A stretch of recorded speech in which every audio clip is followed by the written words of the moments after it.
ടുനെറ്റ്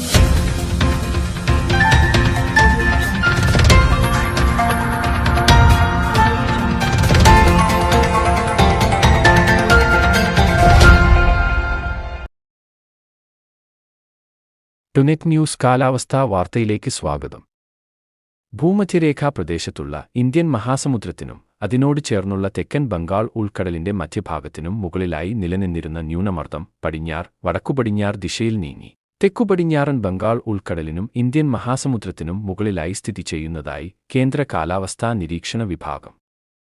ഇത് വടക്കുപടിഞ്ഞാറ് ദിശയിലേക്ക് നീങ്ങാനും നാളെയോടെ തെക്കുപടിഞ്ഞാറൻ ബംഗാൾ ഉൾക്കടലിനും അനുബന്ധ മേഖലയ്ക്കും മുകളിൽ കൂടുതൽ ശക്തിപ്പെടാനും സാധ്യതയുള്ളതായും കേന്ദ്ര കാലാവസ്ഥാ നിരീക്ഷണ വിഭാഗം അറിയിച്ചു.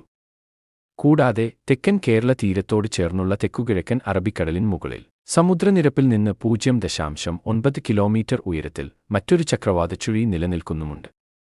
സംസ്ഥാനത്ത് മറ്റന്നാൾ മുതൽ ചില ജില്ലകളിൽ മഴയ്ക്ക് സാധ്യതയുണ്ട്. ആയതിനാൽ ജില്ലകളിൽ കാലാവസ്ഥാ നിരീക്ഷണ വിഭാഗം ഗ്രീൻ അലർട്ട് നൽകി. മധ്യ തെക്കൻ ജില്ലകളിലാണ് അലർട്ട് നൽകിയിരിക്കുന്നത്. മറ്റന്നാൾ 3, വെള്ളി, ശനി ദിവസങ്ങളിൽ 4 ജില്ലയിലാണ് അലർട്ട്.